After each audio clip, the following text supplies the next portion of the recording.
did you go to school? And here's your... What do you think of what's going on right now, mate? These evil little invisible parasites. Satan-worshipping Freemason morons. Do you understand what I'm saying? We're not run by factions. Get the fuck out of camera! There are much more powerful international forces in play. Is this pink guy? Is this what pink guy is? I don't fucking know what's happening. Please go outside and look at the moon quickly. It's been crazy, guys, but guess what? It's how it is, mate. Mate, because I want to do you slowly. But I ain't spending any time on it. Welcome to the Conditional Release Program, a podcast that delves into the netherworld of cults, crims, and con artists. I'm Jack the Insider, otherwise known as Peter Hoysted for tax purposes. And I'm Joel Hill, and this week we have a special episode devoted to a longer study of some very troubling things happening with the kids. And we think not enough people know about the dangers that are lurking for our children in the darker corners of the internet. It contains some of the worst elements of human behaviour. Online exploitation, particularly of young, vulnerable people, is not new, but it has taken a turn to even uglier, more violent levels. Yes, Jack, and I'll be looking at a range of online exploitation networks, all of them evil, with one standout, which is a group of them known as 764, and we'll be cataloguing their many crimes because there's so fucking many. There's more 764 crimes than there are MAGA pedos, and that's saying a lot. So, first, look, we need to be a bit serious here and say we're going to issue a warning. Today's Conditional Release Program contains stories of child sexual exploitation, suicide, mass murder events. It is a lot. So we recommend listeners just exercise care about today's program. Take it easy. You don't need to listen to it. We'll release again soon. But it is really grim. So if you're not up for it, just... Yeah, we think this is very worthwhile. But if you're not in the mood for this, maybe... It's pretty fucked. Maybe put it down and come back to it a bit later. Reading the script was hard. So, if it is triggering, reach out to Lifeline Australia, 13 11 14, Kids Helpline, that's 1-800-551-800, or the Suicide Callback Service on 1300 659 467. And we'll discuss this later, but if you have any issues around this, obviously call the police, whether it's your locals or the feds. You know, just don't sit by and watch this shit happen. Anyway, just a quick reminder that while a lot of the people on those hotlines volunteer, we don't. What we do is not free. It takes a lot of time and it sucks because I've got to pay rent. So yeah, look, we do have a Patreon open. If you want to provide a bit of support to the program, that would help a lot. And to our existing patrons, we really appreciate it because it does help us keep bringing these stories your way because it takes a lot of research. It takes a lot of time. Got to edit out all the bits that Jack says. I don't do that. I don't do it. Yeah, I do Amanara quite a lot. And I'll try not to today. Well, they won't notice. I'll AI edit it. If you do want to support the program, just simply go to www.patreon.com/the Conditional Release Program. And for as little as $5 a month, you can become a patron of the program and have exclusive access to all manner of content we hide away behind the paywall. Mm-hmm. Yeah, we do have some pretty good shit in there. It's very defamatory. I mean, it's fine and not actionable at all. So look, after today's fairly bleak deeper dive, we're going to need a bit of a laugh. And we will need a laugh. The amusement, it's still weird, bittersweet amusement, but still amusement. Then, of course, Australian politics, champagne comedy. Ralphie Babs, the Zipster, the one and only. Luckily, I'm one only for now. Let's see how the election goes. Fuck me. So that's not something that we really want to look forward to. Waking up on, well, I guess maybe a week after election day and going, oh my God, the Senate's got someone in it worse than Ralph Babbitt. That would be such a challenge. I'm sure that someone's shit's going to get elected. It's possible. It's very possible. He's very good, very good. Well, anyway, look, we've got that to look forward to. That was also kind of bleak in its own funny and sad kind of way. I think it's time Tragic comedy. Yeah, exactly. Black comedy, like, black books and things like that, or whatever else is black. I don't know. Let's look at the 764. Yes, indeed.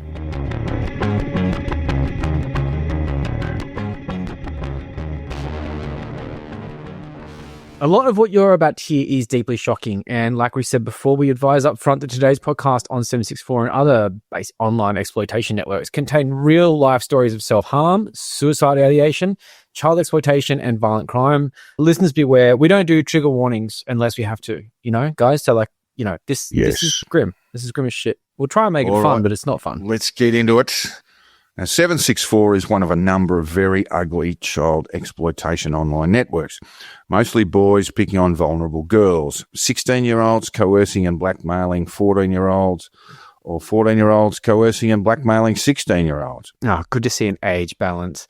So yeah, the 764 definitely does have some pretty serious incel vibes. If you sort of go behind, there's a lot of parallels there. There's no real sort of confirmed connections with the sort of, you know, as we'd say, terminally and violently unfuckable, which is, that's what they are.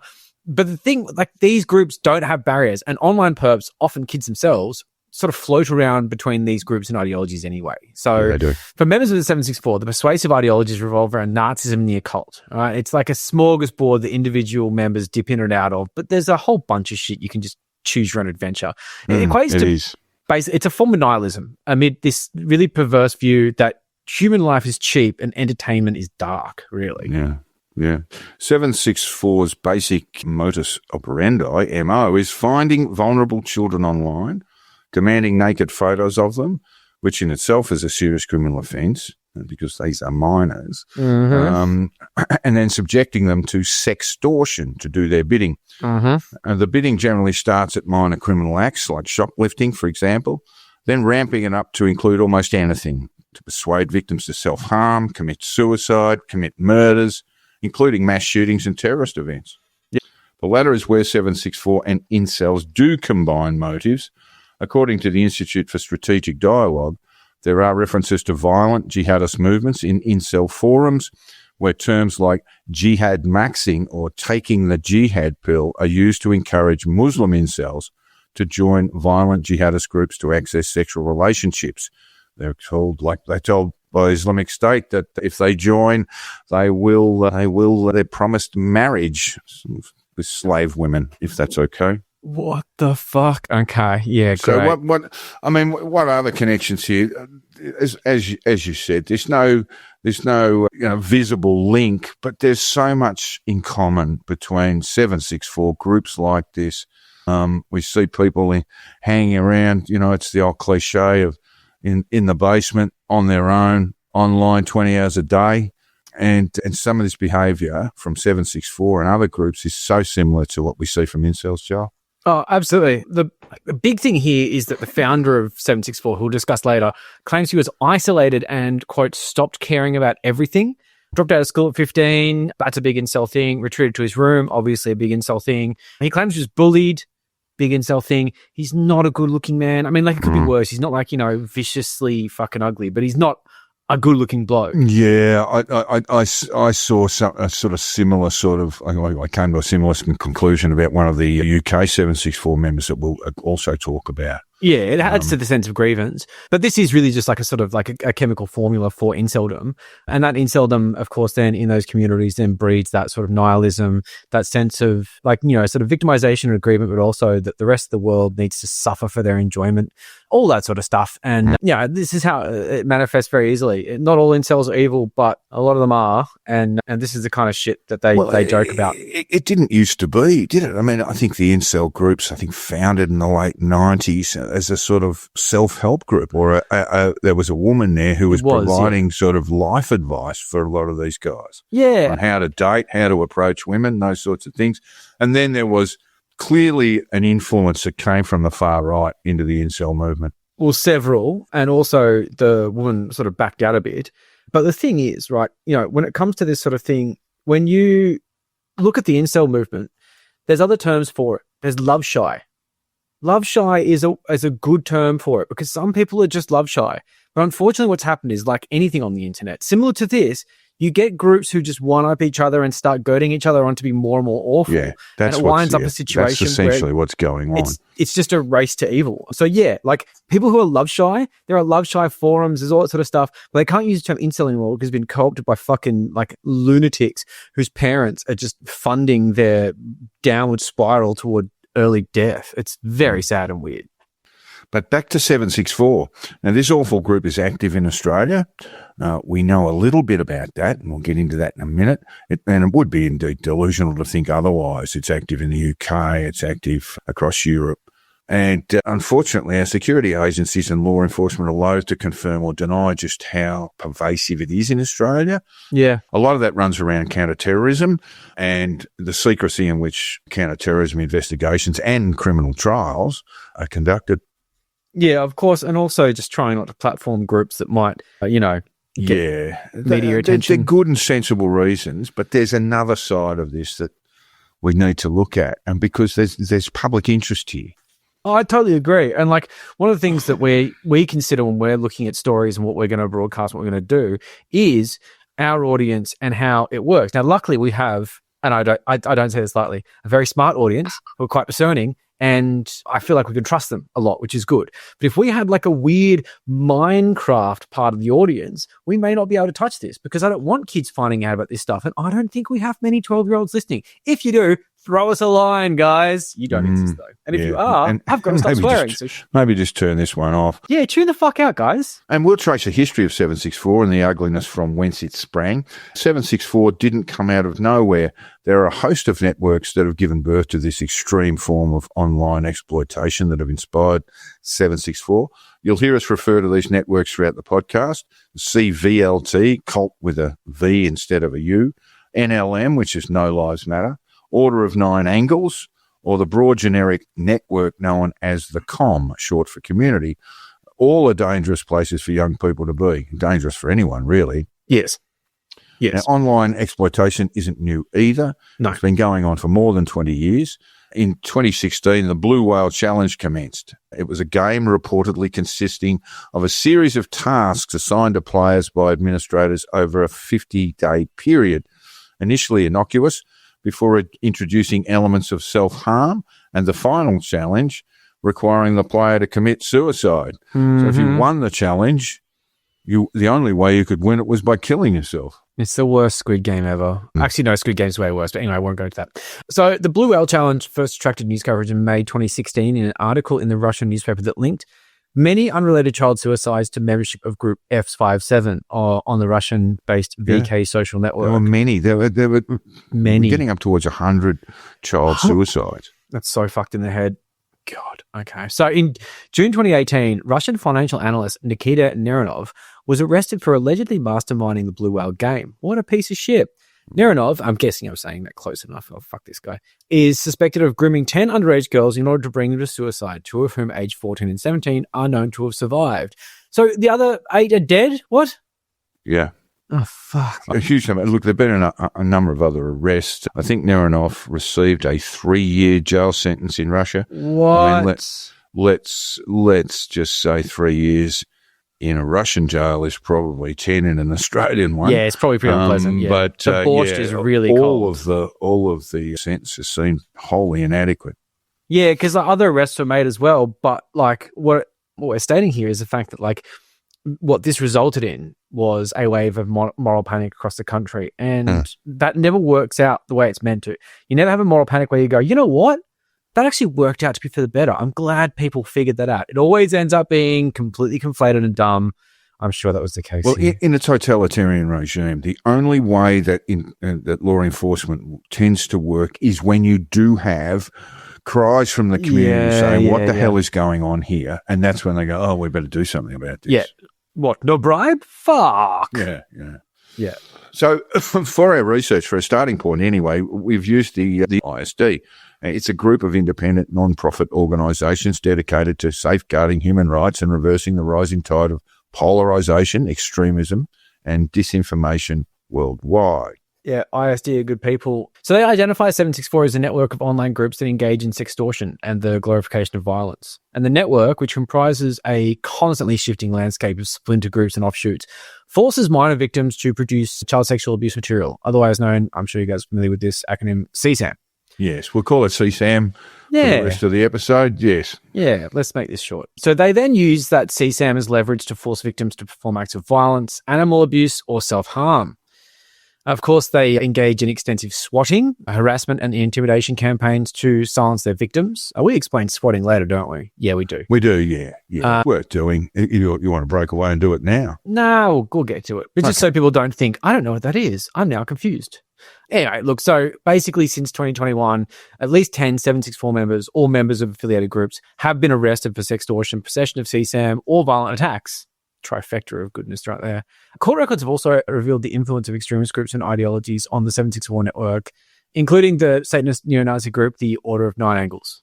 Order of Nine Angles, that I always thought was angels. Yeah, it's like until very, very recently. it's like a Mandela seemed to effect fit thing. the occult sort of makes more characteristics, but sense. it is angles. I'm guessing the angles are the pentagram or some shit. I don't know. Yeah, some very freaking possibly. nonsense. Yes, there's a lot of symbolism, Is like there 9? I the don't sort of occult symbolism attached to Nazism as Yeah. well. bunch of wank. 764 emerged in 2021 from the COM network, a sort of online community that focused on swatting, while also engaging in sextortion and online child sexual abuse material distribution. God, these pieces of shit. So, just to give the explainer from before, swatting is a form of criminal harassment where individuals falsely report a serious emergency like a shooting or a hostage situation to emergency services, hoping to send a SWAT team to a targeted individual's address and cause problems. People die from swatting in a big way. Over video games, people will like slight each other over video games and be like, oh, fucking, they get their address somehow.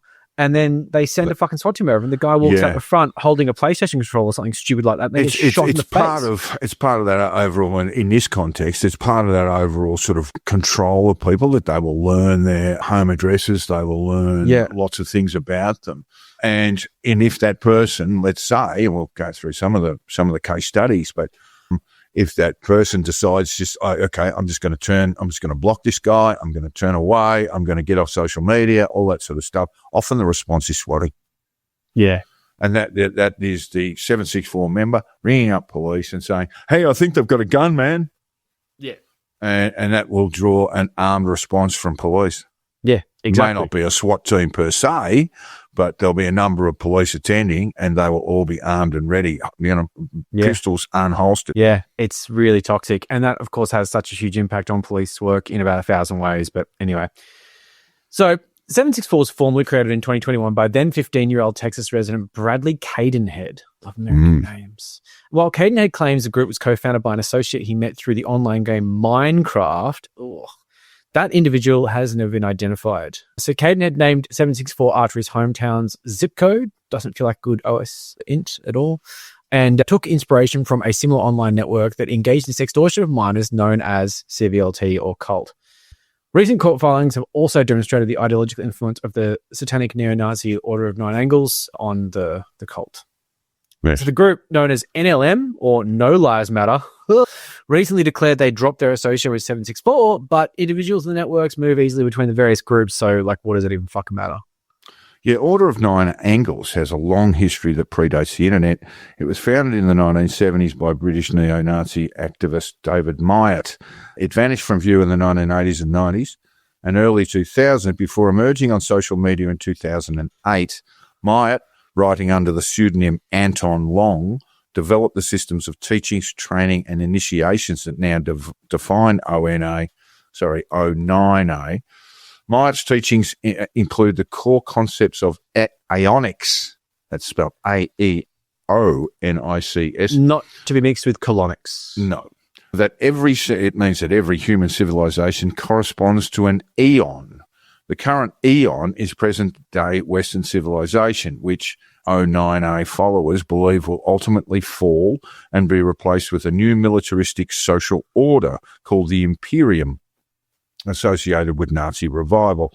O9A followers believe that after the Imperium, a sixth eon will form in which the Aryan race will colonize outer space.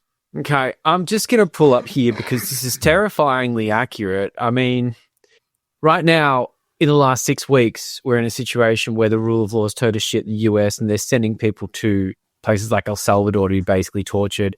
And this is all being run by a guy who does Nazi salutes on stages and wants to colonize Mars. So yeah, cool. Top marks, guys. You did a great job. It's Nazis with a twist and a space program. That's basically O9A, Order of Nine Angles. Are we not seeing that right now? I'm just saying, man, it's fucking cooked. Look, O9A teachings state that Judeo-Christian values, racial equality, human rights, democracy, communism and capitalism are intrusive forces opposed to the fulfillment of the Imperium and subsequent ascendancy of the Aryan race, and must therefore be destroyed from within through satanic rituals and direct action. This is all ringing way too true for me. I'm hurting. Anyway. Before we move Before we move on to a more detailed look at 764, it might be worthwhile defining what sextortion is. I mean, it's a portmanteau, sex and extortion, obviously. The basic definition involves the perpetrator acquiring intimate photographs of their victims and using these images to control victims. Often the extortion runs to money. 764 is different, where child sexual abuse material, CSAM, generally is handed over to a 764 member who uses the material to extort the victim into committing criminal acts and or acts of self-harm. Yeah. So sextortion is a major problem in society today, but it comes in a lot of different shades. Jack and I have spent some time looking at the subreddit sextortion, which I've been a member for quite some time, actually. It's just fascinating to see these stories. It is. I mean, I just want to break away. I mean, it's an advice and help network, isn't it? Yeah, it is. Yeah, it is. That's all basically what it is. And it seems to be really well moderated, and there is good advice there for people. But what stunned me about this, I mean, obviously it's a global site. I mean, it's obviously, a call for pretty much English-speaking people to come in and get some advice if they're being sextorted. Yeah. But what amazed me is that just the sheer number of people. I checked it out one day and then went back the next day, and there was just, a good 30 or 40 new posts. Oh, totally. Yeah, it's pretty. All pretty the people saying, I'm being sextorted. Yeah. Oh, totally. So a lot of this basically what it is perpetrators will have sort of obtain images of these people by a range of different means, but generally speaking, they will have lured them in with some kind of honey trap, saying something along the lines of like, hey baby, how are you, blah, blah, blah, here's my nude, send me yours, or something like that. And then the extortion just begins. Of course, it's the usual stuff. We're going to send it to your family, blah, blah, blah. Victims tend to receive these many online messages through these sort of new style fucked up messaging systems like Monkey or Kick. And I want you to read what these dickheads send. Well, this is from the Reddit, from the subreddit here, and this is a person received this. Hey, I have your nudes and everything to ruin your life, and I have screenshotted all your followers and tags and those that comment on your posts, and I will send it to everyone and ruin your life, I promise you. All you have to do is cooperate with me. I will not expose you. If you block me, I will ruin your life. Call the cops too. IDC, I don't care. I already have everything I need to ruin your life. If you block me or disable your account is not necessary because I got all your information and everything about you. So the solution here is just to cooperate with me and we good. Now tell me you will cooperate. Yes or no. Tell me RN right now. Yeah. So that would be a very spooky thing to receive just on your phone one day, Joel. Yeah, it's not good. It tends to be that thing of like shaking down for money. But of course, as we're going to explore, it gets a lot more sinister with these groups that use this in a much more sort of dark and sort of insane way. Either way, it depends. Like, the main thing here is that like it's a lot to have to front up to something like this, especially if you're in a situation where maybe you're in a relationship or you're married and you're older. Often these people are targeting younger people because of the sense of shame associated with it, especially if they're from a certain type of ethnicity that has a tight familial bond and very strong, absolutely right, moral codes around sexuality and stuff like that. If you suck at me into giving you a dick pic on the internet and you send it to my dad would be like, someone just sent me a picture of your dick. That was fucked. Well, that's first gross. Okay. I won't get into that. Yeah. But they wouldn't be upset with me. They wouldn't be like, oh, we're going to disown you. We're going to kick you to the street. They'd be like, oh my God, did you send someone a picture? You're an idiot. What the fuck were you thinking? I mean, this was sort of I found in the subreddit. The subreddit offers very good advice, and that is to block. Yeah. I mean, basically, you've got to stare these guys down. Yeah. And in order to do so, you're going to have to, at least with your close friends, family, etc., even your employer, have a conversation with them. Yeah, it is. It's important to get ahead of this sort of stuff because in this country, at least, I'm not sure about other jurisdictions, the UK or the US. It is these are recent legislative changes. It is a criminal offence to post an intimate image of someone without their permission. I'm almost certain that it's a crime in the US and UK and most jurisdictions, including places like India or Sri Lanka or any other sort of places with like quite a lot of conservative sort of religious communities and stuff like that. It would be. But yeah, I mean, like, and it is hard to go to the police because that really opens up a bit, you know, it feels more public and stuff like that. But I mean, what else are you going to do? Like, otherwise, you can ignore it, but, you know, if it gets to a certain point, it can't be ignored. It looks, I mean, unless you're aware, I did see a number of things on the Reddit there that were clearly sort of spam type There's heaps of messages. Spam. I get emails all the time for this shit. Yeah, I to be honest, I've never received anything like this. But you're not looking at spam folder. They're very but funny. they're clearly you can clearly distinguish between what's real and what's spam. Yeah. I guess the next question, Joel, is, you know, how good are police at conducting these sorts of investigations? That's the unfortunate part. Not very good, and for good reason. I think it very much depends on who you speak to. And so I think walking into a police station with a complaint of this nature is perhaps not the best way to go, and that you would probably be better off through any of the state or territory police websites lodging a complaint that way. Yeah. In the hope that it will go to the right people. Yeah. Oh, totally. But like, yeah, if it's coming from something like, and a lot of the times it is, you know, Nigeria, Philippines, all those sort of places, that's pretty hard for police to cross those jurisdictions and like, police this sort of stuff. You know, and this is the thing, like, you know, mostly it's for money, but of course, if you pay someone, they're just going to ask for more money. You're never going to get anywhere. And involving the police is a bit of a natural amplifier. You're going to have a situation where police are involved, which means that their attention is brought to this. And God forbid it actually does go to court. How are you going to hide that from your family? So you really, like I say, you've got to get in front of this sort of thing. But at the end of the day, the way these people get away with it is that it is such a perfect crime that if you are, you know, shamed into trying to keep this a secret, you won't call the cops. And they rely on that sort of thing. Even though the jurisdictional challenges are real, they're not impossible. There are going to be, inevitably, there's going to be Interpol task forces and things like that. They're trying to shut these groups down, and they'll be associated with organized crime. And what they really need is they need statements, they need witnesses, they need cases. And without anyone coming forward, well, these people, you know, operate with impunity, which is one of the cases that we'll be talking about, an Australian case. The information came to law enforcement through the Five Eyes intelligence sharing network. Yeah, that checks out. Yeah, and that's the sort of stuff that will be happening, probably without as much involvement from the USA, considering the fact that everyone's getting fired. But, you know, the Four Eyes will still be working, so that's cool. But yeah, like this sort of thing it's really pervasive. It's really upsetting. It's causing a lot of young people to really freak the fuck out when there are pivotal times in their life where they're trying to pick a career and get on with their lives, and it's just making them think that the best solution is basically to end it. I mean, speaking of policing, just a bit of a side note, one of the things that's really fucked that I've been hearing people talk about, just listening to some podcasts today, some of them were really shit, and media outlets and academics alike find it very difficult to track groups like 764 and thing because of the other side of policing, which is that these groups are just awash with kiddie porn and illegal material, which you're like strict liability not allowed to look at. So if you wind up hanging out around kiddie porn, you're committing crimes. Now, you can hope that a judge will not act upon that, but I mean, you would have to download. So the major offence is possess. It is, yeah. Well, the major offence is supply. Yes. CSAM.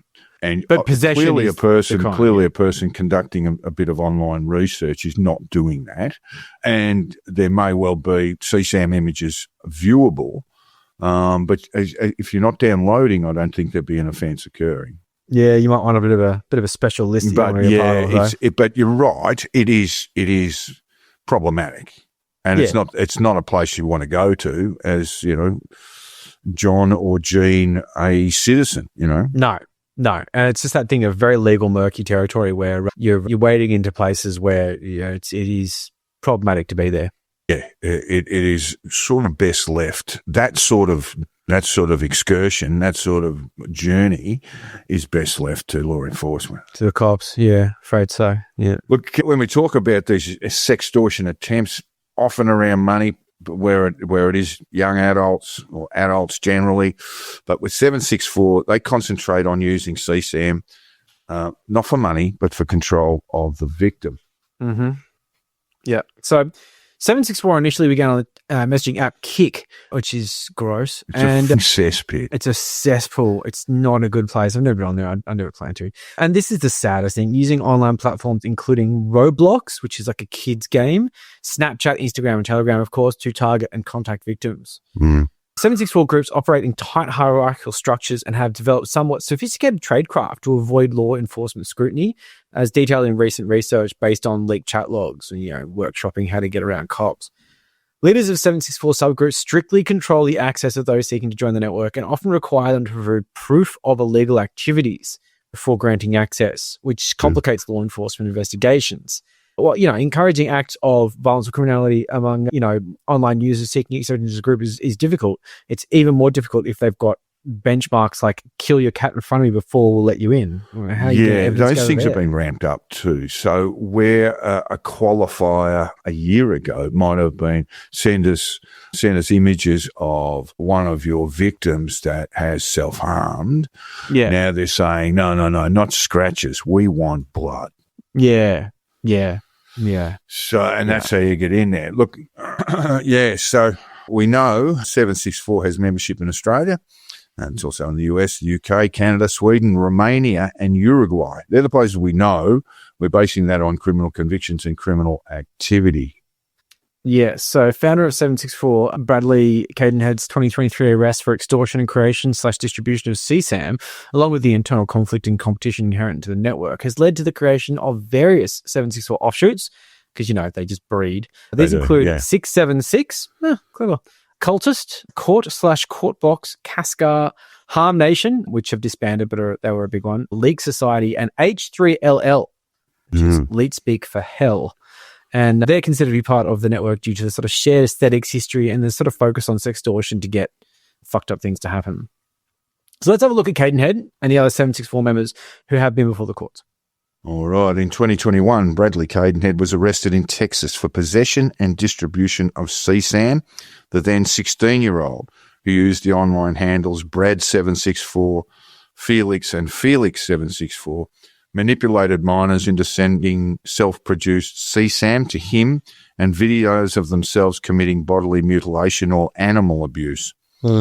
Before creating 764, Cadenhead was associated with precursor group Cult with a V. Yeah, it's a cult. Led by now 25-year-old Texas resident Caleb Merritt. He's a piece of work too. Yes. Merritt was arrested in Georgia in 2021 for kidnapping and raping a prepubescent girl and subsequently charged with additional CSAM and grooming offences. He is serving a 30-year jail sentence. Yeah, he deserves that one. And the story of what he did, I listened to that Senator podcast, is fucking grim. We'll leave out the details. There's no need for that.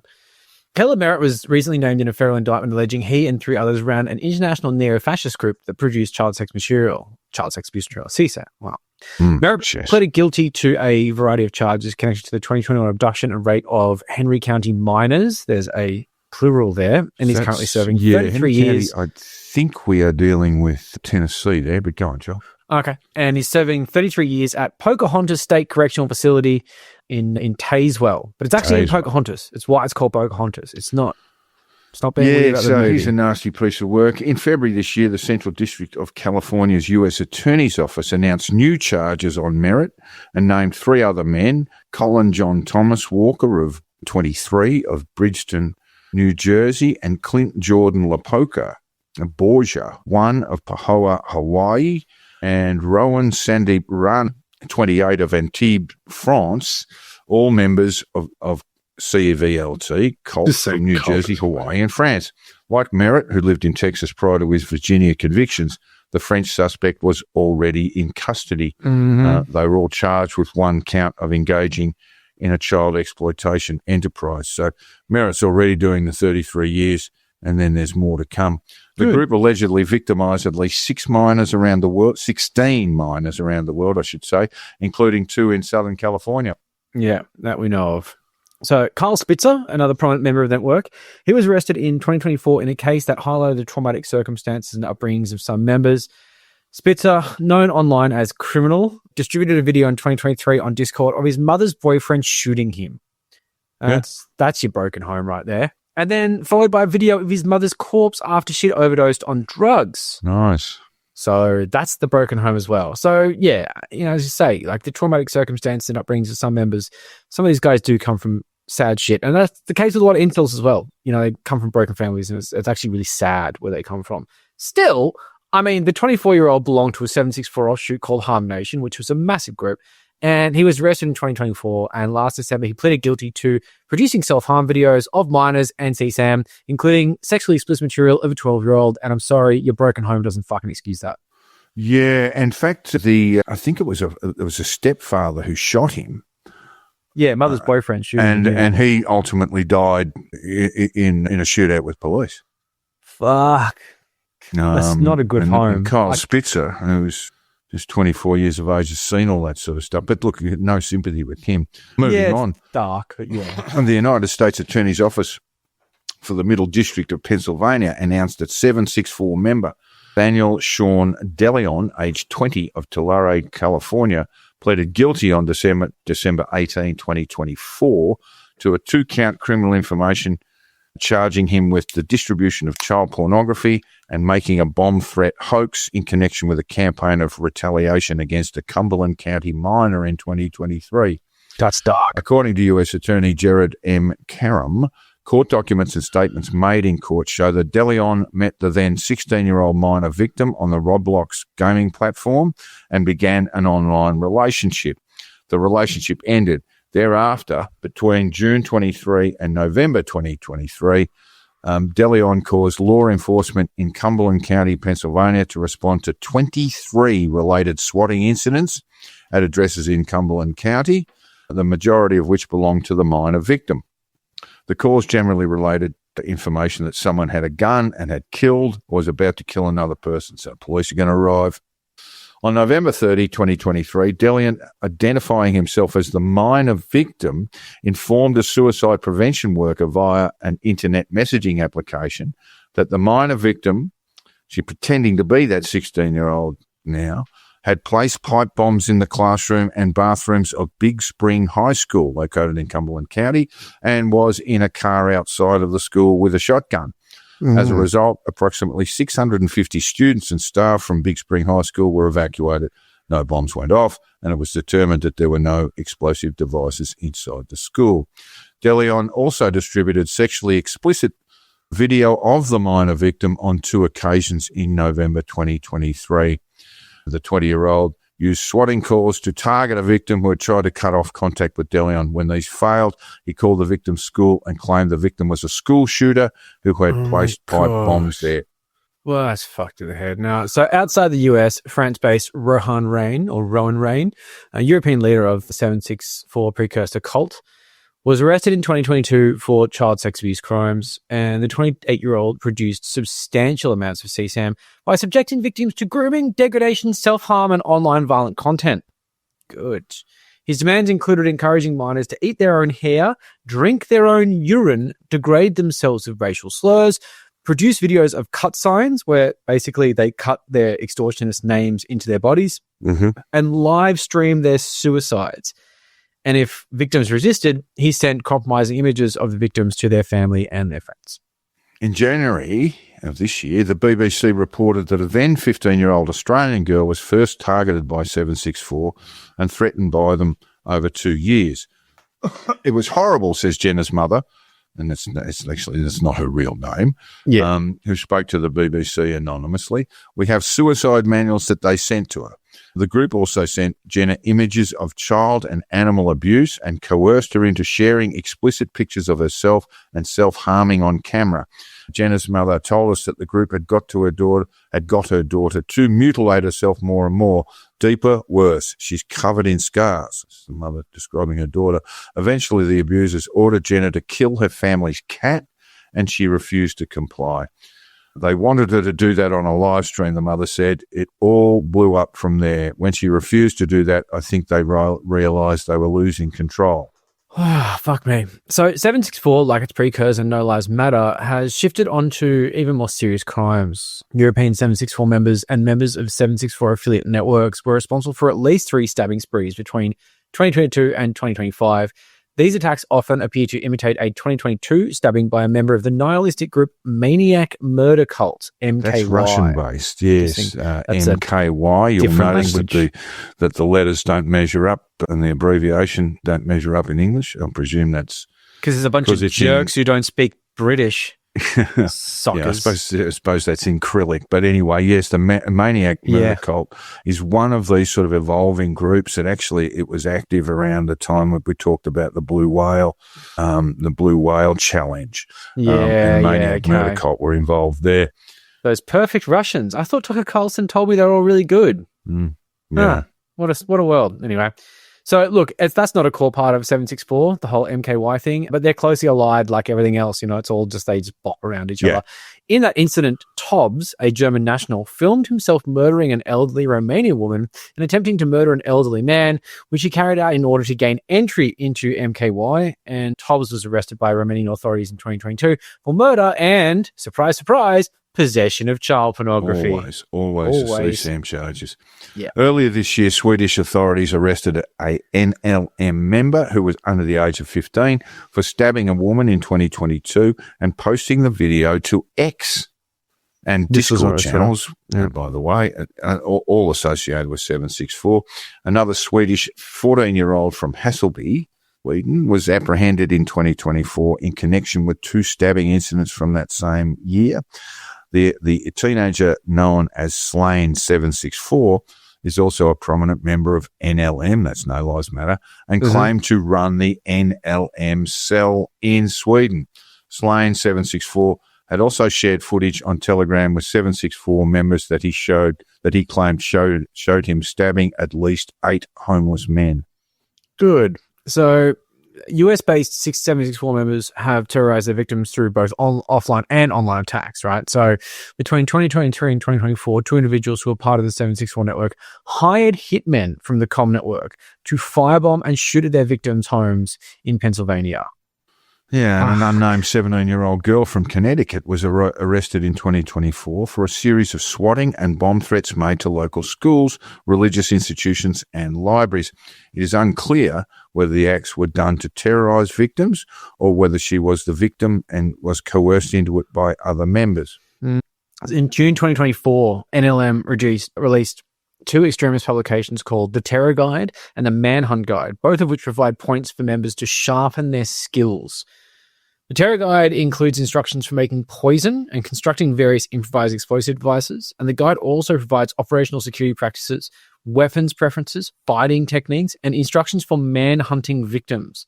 The Manhunt Guide, which I'm guessing has more manhunt victim instructions, provides additional tactic guidance and OPSEC techniques while providing manhunt requirements, such as recording brutal beatings. So it's like making content is a part of the fucking guide.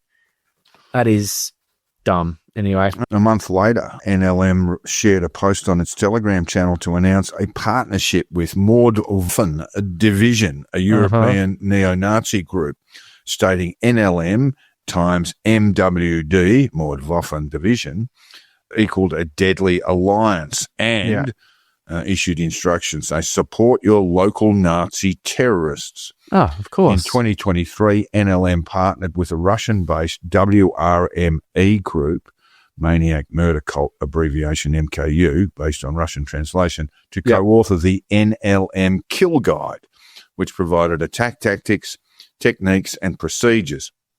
Several pages in the guide reference MKU, calling the group its brothers in arms, and stating NLM times MKU, we can strike anywhere at any time. In February, a 764 member, 20-year-old Aidan Harding, was charged with possessing child sexual abuse materials. At a bail hearing on February 12, he was ordered to be held without bond pending trial after federal prosecutors said they introduced evidence that Harding had anti-Semitic and violent extremist ideologies. Prosecutors contend Harding presented an unacceptable danger to the community providing evidence that he had more than 20 guns, had targeted Pittsburgh's Jewish community with anti-Semitic flyers. We might remember some of those reports around the time of the presidential campaign, and had posted online about his interests in political and revenge-driven, that's a quote, political and revenge-driven mass casualty events like the shooting at the Tree of Life synagogue. So, I mean, we talked before about incels and the influence of Nazism that turned it from a sort of self-help group into a bubbling cauldron of fucking hatred and willingness to commit violent acts, including mass murder. And it seems there's this sort of Nazism hanging over this. I don't know, Joe. I look at this stuff and I see the influence of possibly Russians, but the Russian government, the Russian intelligence agencies. But then there's something organic about it too. Yeah, no, there is. I mean, like it's hard to say whether these people are actually neo-Nazis though, because like when it comes down to it, you look at like a Blair Cottrell type who's like, there should be a picture of Adolf Hitler in every classroom, and he believes that shit. You know, like they really like they you know, they read Mein Kampf. They go through the whole shtick thing. But there's also that thing of like being a Nazi is just the edgiest thing you can think of. You know, like you try and be evil, Nazi's going to be a part of your like Swiss Army knife of being that makes sense. Yes. That's a lot of the edgelord stuff online at the moment. This is arguably one of the reasons why Elon Musk is out there doing Nazi salutes on stages, because he's just like, I could do this, I'm rich, and everyone's going to like agree with me because I'm good and I'm just going to deny it and it's fucking funny. Like, yes, he does clearly believe in the great replacement theory and he's backed that up and all that sort of stuff. But at the same time, like when it comes to, you know, really doing the full Blair, I'm not convinced. But there is that thing of like, you know, a lot of this occult stuff that comes into this sort of like Order of Nine Angles and stuff like that. That's ancient, weird, druid, occult bullshit, whatever. And then you get a Nazi coming in and being like, hey, check out all this like weird old occult shit. Or maybe we'll just put some Nazi shit on the side. No, like, mate, that's new. Look, old trust demon folks. shit's old. Some of the 09A stuff in the UK, there was actually quite a lot of press about it. We didn't have time or space to run through their case studies. It's a big topic. Again, this extraordinary, almost incomprehensible violence and the pure sadism of it. But back to Aidan Harding, 764 member Aidan Harding. He had previously been adjudicated delinquent for terroristic threats after he talked online about how he wanted to commit a, and I quote, high kill count attack and had videos of mass shootings. Prosecutors said he had also allegedly filmed himself reenacting the Columbine mass shooting at a memorial honouring those victims. No, you're so edgy. Oh, I love it. It's great. Well, look, folks, I'm sorry to say this, but as Tim Shaw would say when he was upselling steak knives and Demtel on 90s TV, if you're old enough, you'll know. But wait, there's more. There is more. There's sadly. more. Yeah, there's a lot more. It's just fucking harrowing. Anyway, we're about the halfway mark, guys. Let's just strap in. Last month, Wired reported that 764 members have progressed from online extortion and crimes related to child sexual abuse material to real-world violence, a trajectory that alarms extremism researchers and government officials alike. It alarms us listeners, and I'm sure you as well. Knifings, killings, firebombings, drive-by shootings, school shootings, and murder for hire plots in North America and Europe.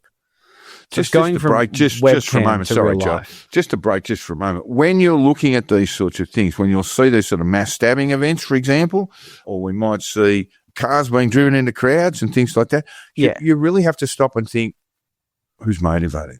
Who's motivating? I mean, look, some of it might be the traditional forms of what we might call what is radicalization around Islamic State, around jihadism. Yeah. But a lot of this stuff, this home ground, particularly extreme right-wing stuff in Europe and the United States, and we believe here, is being generated by groups like 764. 100%. Well, it's acceleration. And acceleration is walking, probably not the right term, but they're sitting down and typing their evil. But they're fucking one network crime-wise. Totally. And like, of course, when it comes to these sort of things, like you said, you know, things are getting more into real life. We don't really cover this one, but there is a story of a US Marine who almost orchestrated a attack on his unit in, I believe it was Afghanistan, in order to create basically a global conflict. and accelerate geopolitical instability around the world. That's the kind of thing they're looking to do. They're trying to destroy the world. That's I guess, the long-term aim. Just this week, as we record this on the 15th of April, a 16-year-old was arrested in the United States for killing his mother and father as part of a protracted assassination bid to kill Donald Trump. Which is insane. And again, he had the neo-Nazi background. And again, it would be delusional to think that groups like 764 haven't been into this guy and persuade him to do things that perhaps otherwise he wouldn't have done.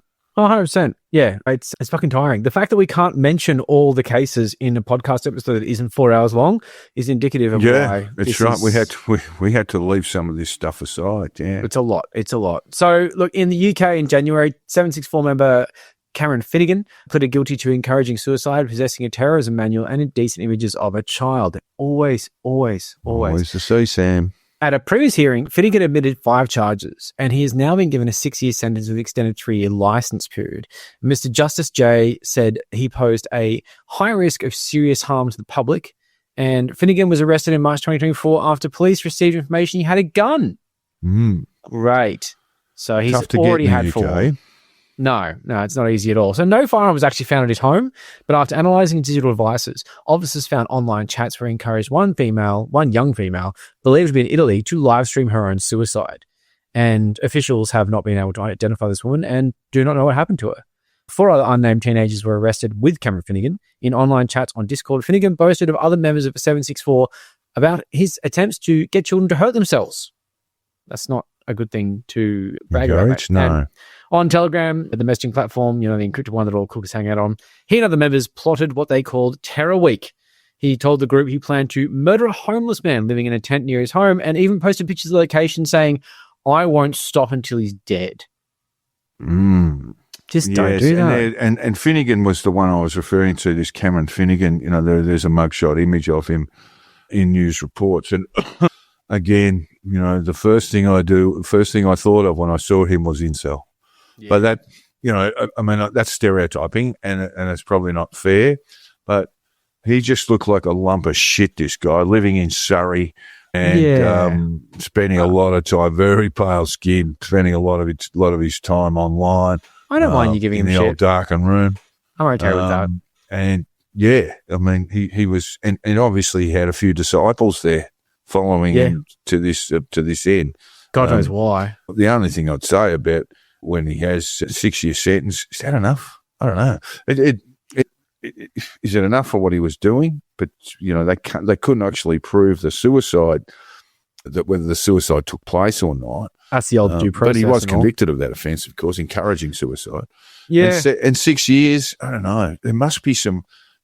You would like to think in corrective services in the UK and here for that matter too that they're basically de-radicalising these people. Well, that's the question. What comes out? We don't know what comes out. Does he just wait and these then do it again? Particularly in ours, Joel, if you enter into a prison in any of our states or territories, you are encouraged to, let's say, undergo counselling and therapy. Let's say if you're a child sex offender, but there's no compulsion. You can't compel people to do these things. Yeah, it reflects on whether they get parole or not. Yeah, that makes sense. I guess if you force them to do it, it becomes a re-education camp, which is a bit tricky. Well, what's the point of trying to counsel people who don't want to be enlightened, I suppose? Also, a good psychopath will tell you what I want to hear. So, yeah, well, indeed, there's a lot of evidence to indicate that the psychopath will basically become emboldened through therapy, but that's a separate matter. Yeah, okay, that's interesting. I mean, look, I just go back to the fact that, like, when it comes to psychopaths, they're very effective at this. But if you look at Sarah Connor in Pescadero County Hospital in Terminator 2, she was very ineffective at convincing the mental health practitioners that she was free to go. Because when she tried to tell them that she didn't believe in the robot man that resembled a one-Arnold Schwarzenegger, they didn't believe it because she wasn't convincing enough, because she hasn't got that psychopath thing that lets you speak cold lies to a person to get what you want. Very unfortunate, Sarah. But she got broken out, so it was all good. Look, it was all good. She got out. It's hard to know. Look, the DSM-5 talks about psychopathy. Yeah, of course. And it's kind of likely that it's probably somewhere around 1 in 100. Wow, really? So- You sure? Yeah. I mean, Fuck, man. opinions vary. I mean, and I'm talking about learned opinions and psychiatrists and so forth. I'll double check. But yeah, it's likely to be around 1 per 100. And when That's you do that, so scary. when you do the maths on that, what have we got? 350 million people in the United States. And I think a genuine psychopath, and we'd love to hear from our listeners who Dabble are in these learned arts. in behavioural sciences, More so than us. whether they believe that's true or not. But certainly some of the literature indicates that psychopathy is about as frequent as that. Yeah, that's fucked up. Anyway, let's move on. We had Cameron Finnegan on January 22nd. This is the other thing about this list. Is everything's happening in the last year or two. On January 22nd in Nashville, Tennessee, at Antioch High School, a 17-year-old Afro-American student and 764 member, his name was Solomon Henderson. He opened fire inside a school cafeteria, killing one student and injuring another before he committed suicide. Henderson praised various mass killers, including the perpetrator of the Christchurch mosque shootings and the 2022 Bratislava shooting, along with sharing anti-Semitic and racist views. A 288-page diary attributed to Henderson, his own little manifesto, expressed a desire to kill people and a fear of being caught by authorities. A separate 51-page document, a mini manifesto, expressed white supremacist and neo-Nazi beliefs, including hatred towards minority groups. Just a reminder, Henderson is a black man who was angry at members of his own race. As you do. That's a seriously twisted individual. That's a person just completely lacking in any form of identity. Yeah, it is quite tragic. And I think it's really annoying when people are like, oh, you can't be a Nazi if you're black. I'm sorry, but you can. It's weird. Just bend your head around it. Stop pretending there's rules. The rules are out the window. So less than a month ago, the Canadian Broadcasting Corporation ran a feature on 764 detailing the harrowing story of a mother attempting to wrest her 15-year-old daughter from the clutches of the sextortion network after her daughter, Trinity, showed her mother the scars on her upper body. This is really dark. Look what they've done to me, Trinity said, lifting her shirt to reveal the myriad of usernames and symbols, including a swastika carved into her skin. I can't take this anymore. Yeah. Moments before, Trinity was live streaming her attempt to kill herself on a private Discord server while dozens of predators goaded her on. Whew. It's getting really dark, isn't it? 2 weeks in Montevideo, Uruguay, authorities received 6 bomb threats leading to universities and shopping malls being evacuated. Authorities received an email from a person calling themselves Marcos Berber, which read, "Hello, I belong to an online group called 764. I am telling you that I will go to one of the University of Uruguay facilities or faculties first thing tomorrow morning to commit a massacre. I will be armed with firearms and knives. I will try to kill as many people as possible and then commit suicide." The author of the email also claimed that they would broadcast the massacre live on TikTok, adding, "You cause me pain. Now I will make you hurt more. I will show all of you that no life matters." No arrests have yet been made. And there were no mass killing events, it must be said. But there he was. Maybe he's a copycat. Maybe just I just thought the obvious reference to 764 in the email, first line of it, by the way. Yeah, I belong to an online group called 764 and maybe involved in a little bit of copycatting there. But now we've sort of got through the case studies, listeners. It is quite the catalogue of offending from 764 and its affiliate groups. Obviously, it is a violent, misanthropic, nihilistic group, and we know it is active in Australia. And while we have no evidence of 764 or its affiliate networks engaging, planning, or extorting their victims to commit mass murder, what we do have is some startling events that require some explanation. Yeah, there's gaps. For example, just last week, a Brisbane schoolboy, 16 years of age, unnamed, of course, allegedly planned an attack involving the coalition leader, Peter Dutton, in the first half of 24. He was actually all this sort of, when I say just last week, the additional reporting came from the Australian, which broke the story. Okay. But he had been detained in 2024 and, he was arrested in August of 2024, and the attack was supposed to have taken place sometime in the early part of 2024. Yeah, okay. 16-year-old. Yeah, so the 16-year-old was committed to stand trial in Brisbane Supreme Court after being charged with a Commonwealth offence of committing acts done in preparation for or planning a terrorist act. I have read a fair bit more about that. He seemed to have or developed at least or allegedly developed a particular interest and knowledge around explosives. And that's one of the allegations in regard to planning a terrorist act, that he had basically tested explosives, etc. Yeah, okay. So look, this sounds, yeah. We don't know whether he's got any connection whatsoever with 764. He may have none. But It's very strange. See, since the start of 2020, so just 5 years ago, Australia's counter-terrorism teams have investigated and conducted the operational activity against 35 individuals aged 17 years or younger, with the youngest aged 12 years of age. That's a preponderance is basically children. The preponderance of those planning or that have had contact with police in regard to, counter-terrorism are children, are legally children. Yeah. But such is the murk in which counter-terrorism investigations and criminal trials for terrorist offences are conducted in Australia that we rarely get any detail on how the radicalisations took place. Now, these include a 14-year-old in Australia who said on Snapchat that he or she, gender was not identified, but I'm going to go out on a limb and say it was a he, but we'll say that they planned to conduct a school shooting at their high school and had access to firearms and explosives. Ooh. In a separate case, a 16-year-old Australian who advocated attacks on people of non-white appearance had urged others to prepare for an upcoming race war to defend the white race, in quotes. That's not good. This included discussing carrying out a mass killing offshore, posting about live streaming a shooting on Facebook, requesting assistance in bomb making, praising mass shooters, and suggesting the targeting of high-profile enemies, the paper says.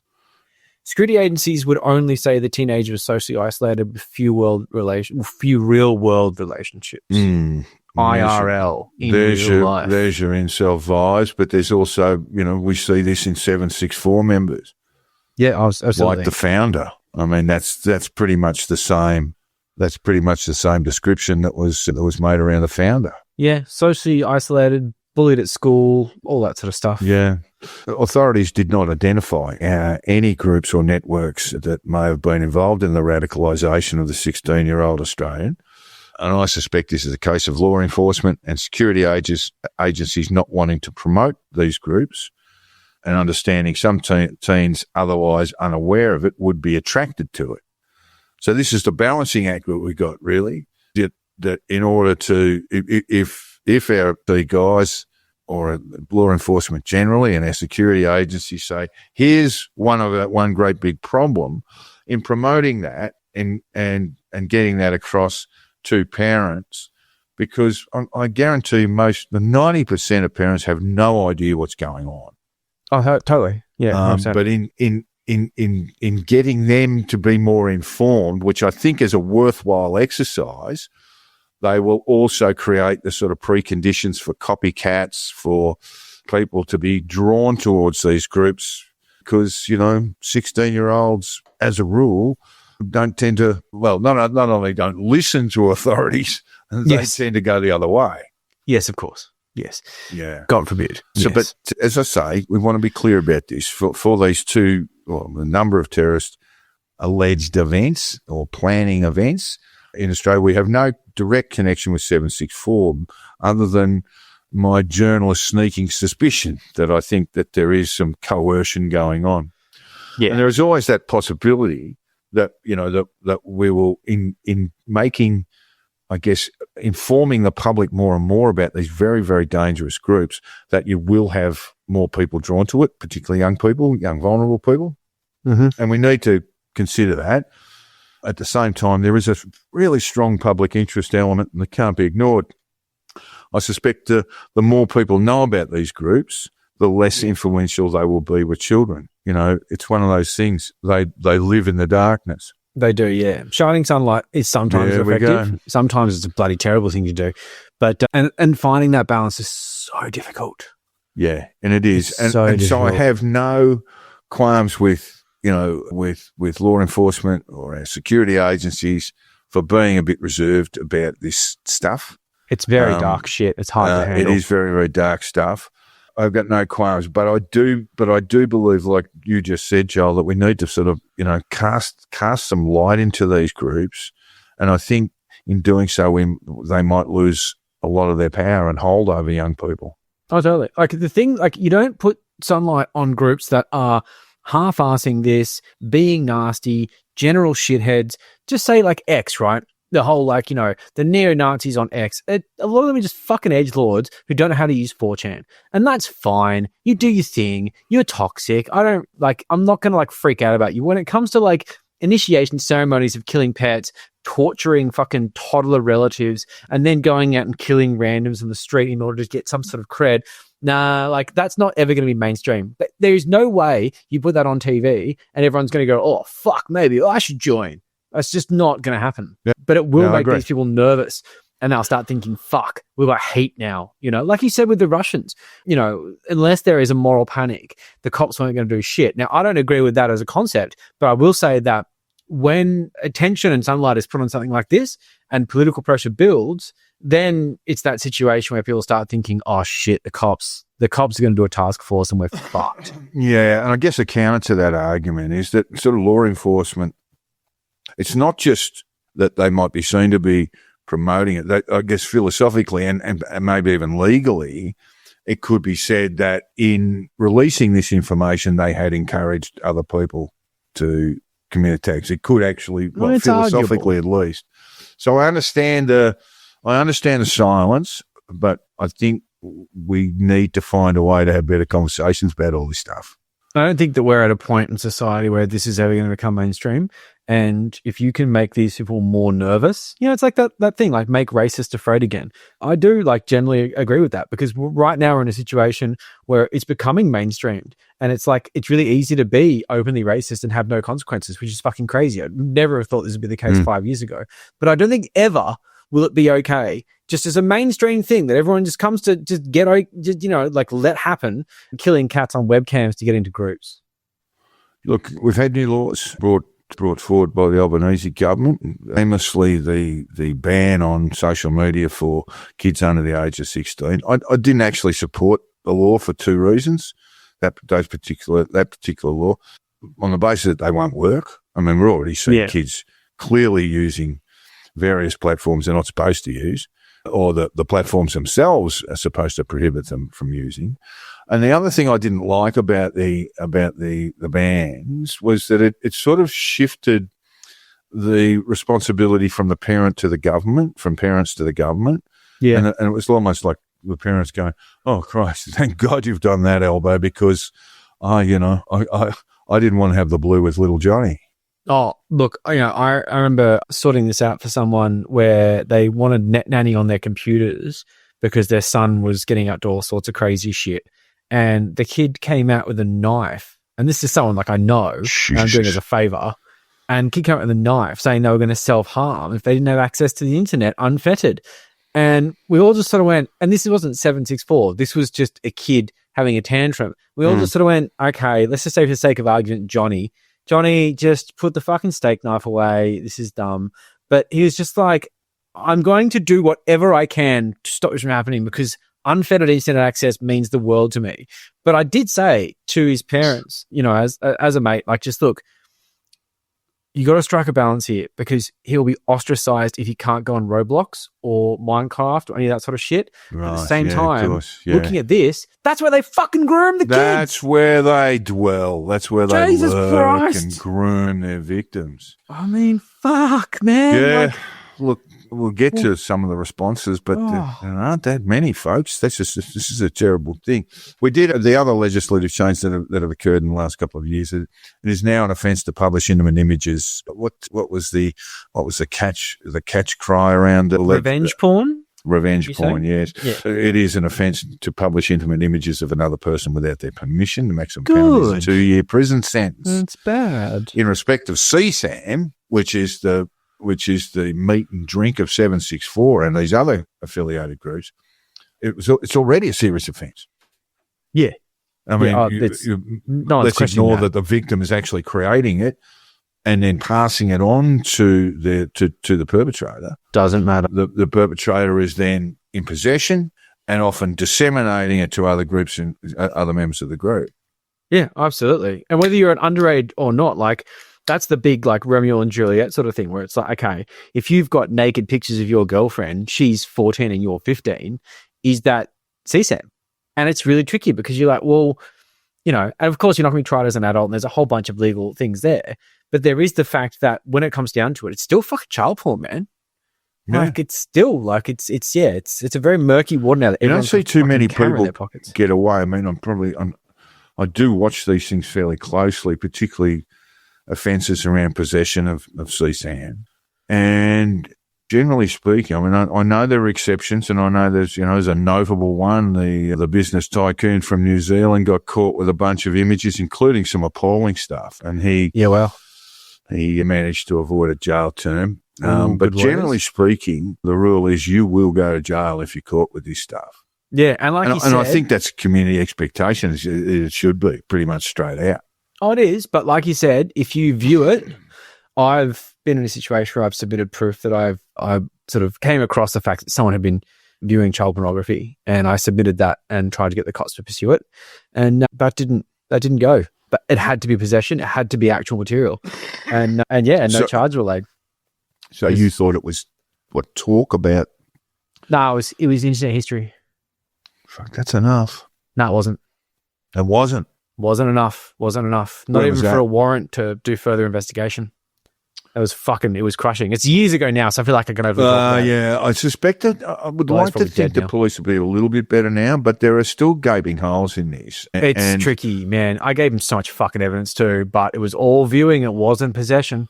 And it often comes down, as a lot of policing does, to resources, time. Yeah, because it is these are labour intensive investigations. I was told it was an evidential burden, which was that there was no material involved. It was all just search history, and they couldn't do anything about that. Great. That was really fucked up. There's more to that story. I'm not going to tell you. I'll leave that for another 10 years or so. Anyway, so part of the problem is that platforms like Telegram, Kik, and Discord, we've seen this recently with Signal, they sort of largely dwell outside the reach of governments, and they boast about this. And Signal do. They, the freedom. Look how fucking secure we are. Look, people do. They share war plans on them. Just don't accidentally add people, because that's not security. That's you're an idiot. Yeah. Kik users can sign on at about 13, according to the app, which is at the lower end of most, and same with Discord. Yeah, that's crazy. I mean, obviously it falls under the federal ban, but around the world, you can sign on to Kik when you're 13. There's fucking massive amounts of drug dealing going on that platform as well. Oh, you say drug dealing. So what was this thing? Kik? K-I-K? Is that? K-I-K. Sorry. Never mind. Yeah. Well, if you've had a look through the cesspit of it, there is, sort of online sexual stuff, drug dealing, all sorts of things going on. Why does this exist? Yeah. I'd be interested to see where it's bottom located. of the barrel stuff. It would not surprise me for a second if it was headquartered in Russia. Anyway. Not sure. I have a feeling Netherlands, which is another kind of, jurisdiction that's a bit light on these things. Yeah, okay. Well, I might just quickly have a look and ask my friends at AI, where does Kik originate? I'm going to say US. Go on. We'll probably is the fucking find US. Out. And it's that thing of like how utterly tragic that the US would be like, you know what? I'm going to make a couple of bucks from letting kids. Oh my God. Canada. What? Canada. You break my fucking heart.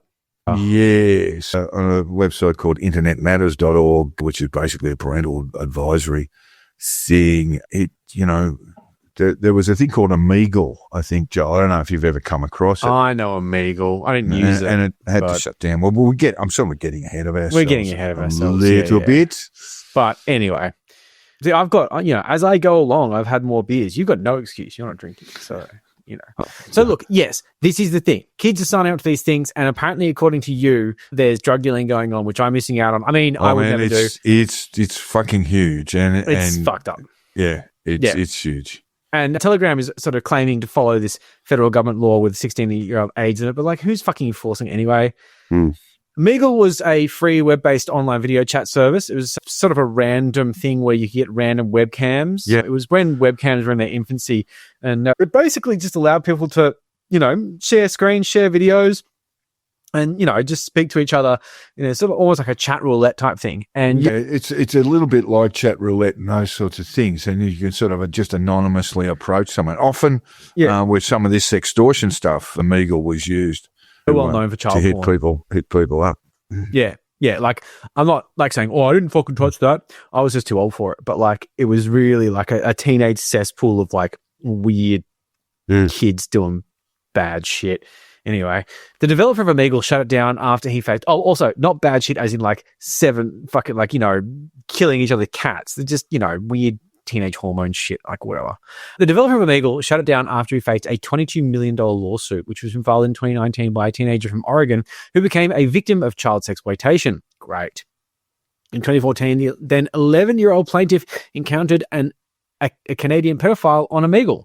Hello. Not what you want. And of course, this is the thing, man. Like, Omegle's gone because they came across this thing, which, to be honest, everyone knew that bad shit was happening on Omegle. But now it just gets replaced by some more platforms like Monkey, Om TV, Azar. There's all sorts of platforms and I haven't heard of any of those, and I've never visited one. And I'm sure what's going on there is 10 times fucking worse than Omegle. Yeah, but it's the same sort of technology, and what Omegle was essentially doing. I mean, it was why it was created was this free speech, man. Let's all just get in there and just speak freely about everything. And the developer just got walloped with when you create that kind of scenario, you're going to have people who will exploit it, and that's what caused the platform to shut down.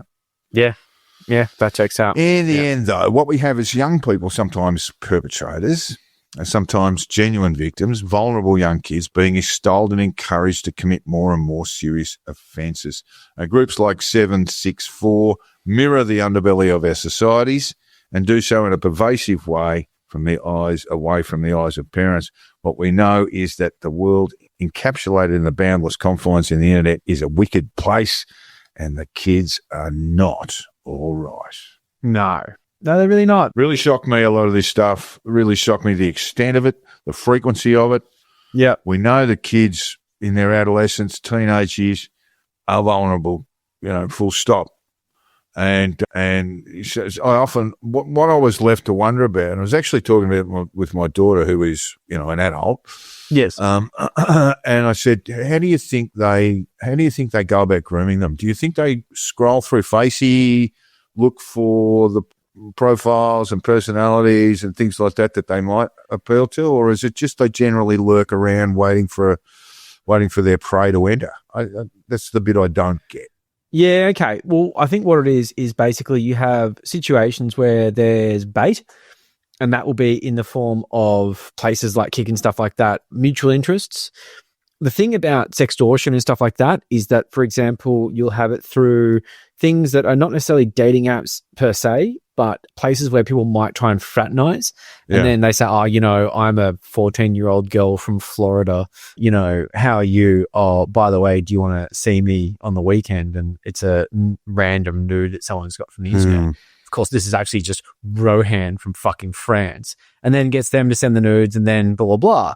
But it's that thing of like, people socialize on the internet. Like people make these connections all the time. I used to use MSN Messenger, Yahoo Chat, all this sort of shit. We used to the Globe chat when I was 12. These relatively innocent platforms, they were where a lot of this stuff took place too. But, totally. And when we're talking about sort of adult exploitation of minors. I had fucking heaps of creeps when I was young, and I found it quite flattering. Not that I really know who they were or what they were doing, but you never took it any further. But if you're in some of these chat rooms or messenger services, and I think we talked about this in a previous episode, that if someone comes in and says, "Oh, hello, how old are you?" and you say, "I'm 14," And if the next question is, do you masturbate? There's a criminal offence right there. Oh, I know, right? And they Like, all fucking do it. And Yeah. all these sort of lurkers do. you see those And transcripts. that's the offence. Yeah. And if they're being watched, or if indeed they're being, like, law enforcement are seeking to basically find out who they are, anyone who comes up with a response like, are you masturbating? Or comes up with a question like, are you masturbating? Is someone that law enforcement will concentrate on for They have a bad period of time intentions. until they really let themselves or expose themselves to criminal prosecution. Yeah.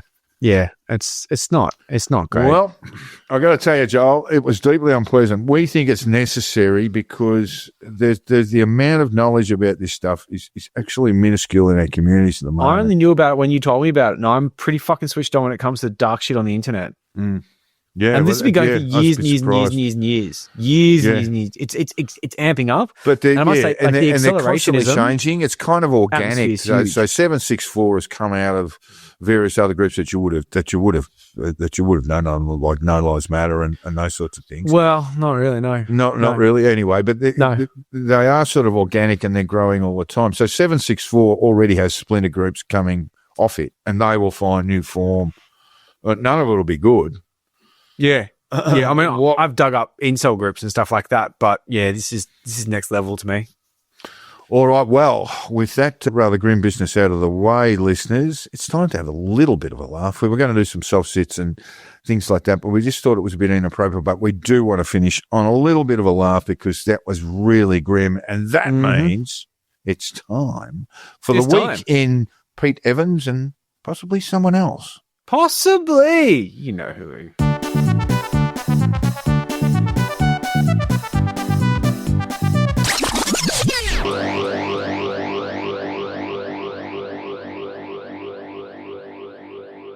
I'm a staunch patriot. I love our country. I love our freedoms. I love that in Australia you can be anything that you want to be. There is nothing and no one stopping you from achieving your hopes, your aspirations, and your dreams. It has been a huge week in Pete Evans' correspondence, with the craggy-faced conspiracy theorist provoking a correction and a hot tip regarding recent episodes. Now, first the correction. We got an excellent email from listener Chris that said, in part, Oh, guys, what the fuck do you keep saying Pete Evans lives in Yuki? I mean, I thought you knew that, Yuki. Joel, and I've just followed along, like No. blindly. He lives in Round Mountain. oh, Gee, that's almost a doxing there, Chris.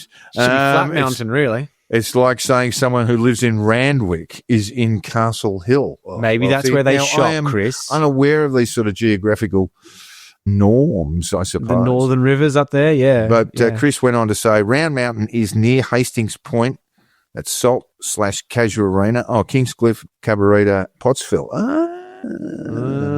Oh, well, that is different. Yeah. Did you buy marijuana from these regions at one point, Mr.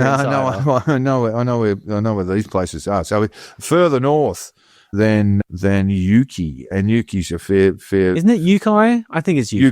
Yukai, yeah. Sorry, I'm even wrong about that. So thank you for that correction, Chris.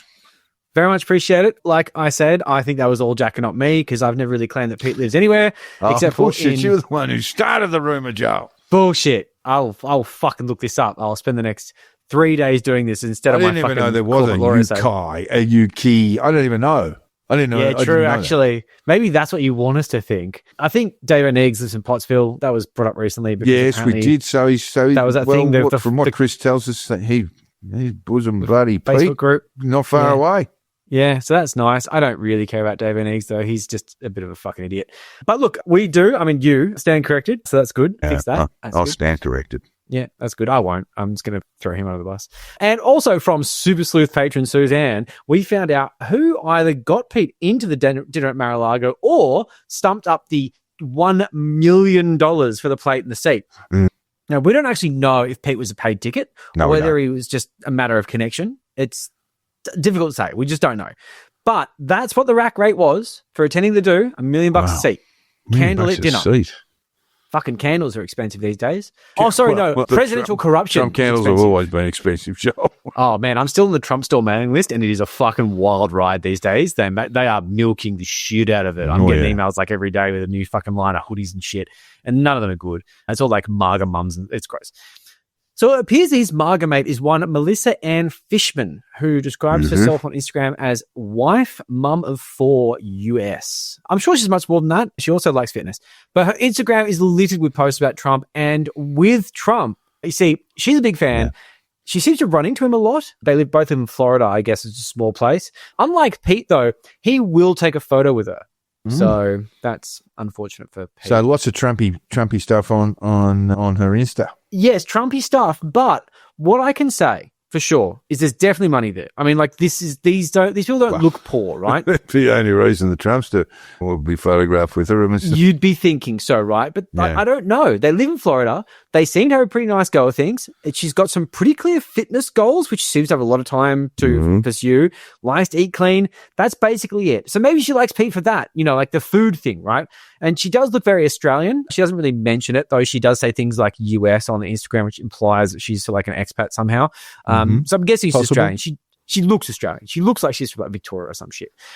But that's sort of about it, right? Like her politics obviously suck by default because she's MAGA, but she isn't posting things about like the end of the world because of Klaus Schwab. She's not like all this shit about liberals should be like gassed in cars or shot in the street. Kyle Rittenhouse is a fucking hero or whatever. Just seems like a fairly nice person who keeps fit, doesn't seem to worry for much. Bit of money hanging around. That's fine. I didn't see much better career, but that's okay. Not everyone has to have one. I guess money just falls from the sky for some people. That's great. Yeah. I'm not going to pull her apart and be a dick about this. No. Why? Why would you? The thing is, Suzanne sent us an email tipping us off to something that I found fascinating. And to be honest, it was a bit of a dead end. I almost wanted to see all the Klaus Schwab thing. Back to 2020, I was scrolling going, be weird. Come on, be insane, be insane. She's kind of lovely. I mean, like probably the nicest Trump supporter I've come across on Facebook. But it is very interesting, though. Did she pay $1 million for Pete to have a night at the Mar-a-Lago club? That's $1 million, bro. $1 million, yeah. And Peter be sniffing at the food too, because they'd get the chicken parma, wouldn't they? And he'd just go, he'd be taking all that carrots, crumbing all that off. sort of stuff. He'd eat it. No. He'd eat it like he's eating a pile of shit. Like RFK eating a fucking Macca's burger on a plane. Because he wouldn't want to upset the Trumpster, because the Trumpster came over and goes, why haven't you finished your meal? Yeah, exactly. He's like, there's too many carbs in it. And Trump will be like, I don't know how to process this. I don't understand. I'm just going to kick you out. But that is the thing, like, right? Like, her and her husband, who like had wiped a lot of his social media, which is weird, really vague about things like money. Even like there was a post saying he'd been laid off from his job in New York. What job in New York? I don't know. Maybe he was like working in finance. I don't fucking know. They live in Florida now. But the thing is, I'm not going to start going fucking full sleuth on this and searching niche terms and doing all sorts of shit. That's not a nice thing to do in the situation. Pete had an offhand comment about the person who got him into Mar-a-Lago. That's fine, okay? But when it comes to this sort of thing, it's always more sus. When someone looks like they've got a lot of money, they've got access to Trump, but they don't mention where it comes from. Where the money come from? Where'd it come from? Old money. Yeah, probably is, to be fair. Probably is. But they really likes to work out, and it's working out really well for them. She's really fit. Her husband is really fit. They look great. So that's cool. Big thanks to Suzanne for that tip, because that was really interesting. It was a bit of a fucking cul-de-sac for me, because I wanted to find something damning. But to be honest, these guys are squeaky clean. Well, they're squeaky clean as far as I'm willing to go, because if they're not publicly shitheads, then I'm just not going to go after them. But yeah, if anyone could just maybe take a leaf out of Mel and Doug's book and flick us $1 million, that'd be nice. Just saying. I could put a deposit on a house. It's not a house anymore. That's really sad. Yeah, it won't get you much in Sydney. I'm going to live in a van down by the river. It's a matter of time. Yeah. So look, that wasn't as fun as we wanted it to be. So we may know now who paid for Pete, and that's kind of cool, but we sort of wanted someone more insane and awful. So let's just talk about this fuckwit. Yeah, here he comes. The Western world is being destroyed by an absence of masculinity. Let's talk about it. If you haven't, Tom Tanicki's video on Babbitt's DreamWorks phenotype is good fun. It's just mostly just bashing the dopey way he looks at when he does a piece of camera. But, Babbitt just sucks. And he's fun to poke fun at. He is just sort of He's got no media skills whatsoever. That's the other thing. I mean, like this is, no, I wouldn't sort of reflect poorly on a politician who didn't. But this is, he's got videographers, he's constantly being filmed, and he doesn't know how to look at the camera, when to look at the camera and when to look away. He wants it so bad. Yeah. He's too busy posting to go and do an acting lesson. That's what this fucking message is here. Just go to your community college. Actually, to be fair, I don't think that he'd even get in there. Imagine rock up tonight and being like, I think you should be defunded. But until then, please tell me how to do a piece of camera. Fuck you, cunt. Look, it's hard to cover Babbitt because unlike Pete, he posts nonstop. I mean, he has nothing really else to do. He's flooding the zone with actual shit from his mouth and his fingers. I've been scrolling for ages now on his X feed, and I got through about a day and a half his posts. It's just exhausting. I've got like arthritis in my finger from getting through like 18 hours of this cunt. I did this exercise a while back, and after a while you just go, oh, fuck him, I'm just going to leave him alone. Yeah, I know, right? Like I didn't know what to cover. I did not know what to cover. So this is what stood out for me. He had a crack at a very good friend of the podcast. She's a true crime podcaster in her own right, Emily Webb. Yeah, leave Emily alone, you fat bastard. Exactly. She's great. We like her a lot. But the thing is with Emily, and to be fair, if anyone's going to know how to do this, it's Emily because all the true crime podcasting, to be fair. But I don't think he took that into account because Babbitt is worried that Emily is going to kill him. She's just going to rock up with her blonde hair and her aggressive biceps and stab him right in the face. That's really embarrassing because apparently Babbitt's like this big alpha male. Like he's real tough. He's a tough guy. He's a big guy, big man, very masculine, very masculine. Masculinity's going. But of course, he's scared of girls. Yeah, he's a bit scared of girls. On a picture of Emily, which is on a quote tweet, he posted this in the comments. It's only a matter of time until a politician is killed by the left. They are insane. I will be reporting psychopaths and obsessed weirdo stalkers to the federal police. So obviously it's hard to know whether this is just performative garbage or as if he actually thinks this. I mean, like, he's an idiot and a blatant narcissist. But Emily, I mean, come on, mate. She's lovely. Like, just take it down a notch, man. It's embarrassing. To be scared of her is embarrassing. I'm sorry, it is. He also posted this underneath it. Ozfed police. Open a case on this one. Obsessed with me to the point of being unhealthy. Can I just break away there, Joel? Yes, you can. Would that be considered a formal complaint? No. On X? I wouldn't have thought so. No. Would have thought you need to provide a little bit more of that. And really it just shows what a fucking weakling he is too. But go on. No, he wouldn't even do a statement. He's just too much of a pussy. But the amazing thing is he's scared of Emily. Yeah, and I he is. Love that. That really is so embarrassing. Can you not defend yourself? You fucking Mr. Potato Head? Embarrassing. Yeah.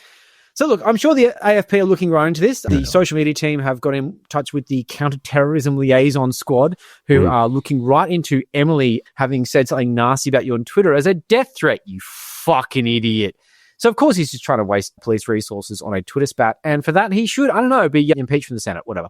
So it appears this all came from Emily posting this very normal piece of correspondence. One example of the level of seriousness that Babbitt gives his role, sending at G-Land Media a packet of tissues and with compliments card instead of responding to questions Vic News sent via email and post about Babbitt's support for Trump. What's all that mean, Joel? That's fair enough. I mean, so basically, someone's asking him for a comment and he's responded back with something pointlessly sarcastic and elaborate, which costs the taxpayer money. Great. Good. Happy with that. I'm going to draw a parallel between Elon auto-replying to media requests with a poop emoji after buying Twitter. And I reckon that's where he got that idea from. He just wanted to make it even more cool by making it physical. Yeah. But mate, just don't respond or say no comment or say something civilized.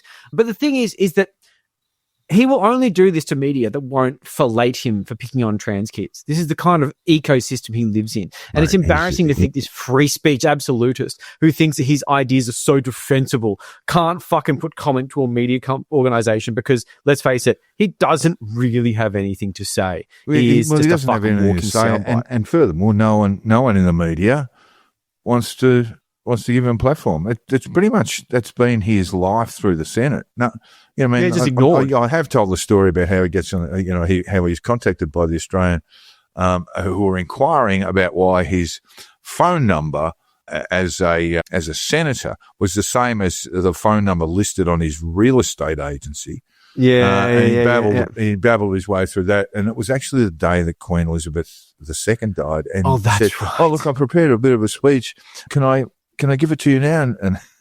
And my wonderful journalist colleague just said, "No, thanks, mate. No, not interested. Thanks, mate. Not interested. We got what we want. Yeah. You're a fucking idiot." But he has been on the tweets. He has been on the toots, mate. He has. Do you want to read out this weird thing he had about gender relations? Because this is kind of fucking the Western head. civilization will be destroyed by a lack of masculinity. He's pro-Russian, right? Talking about Western civilization. You fucking heard. We must dismantle the matriarchy or we will cease to exist. I talk about this here.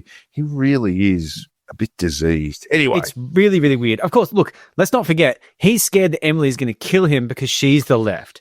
So right. let's not forget that. So Emily did respond, and She she did. said, yet again, small dick energy Senator Ralph Babbitt fixates on masculinity.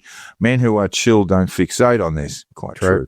Even more perplexing is his call to dismantle matriarchy.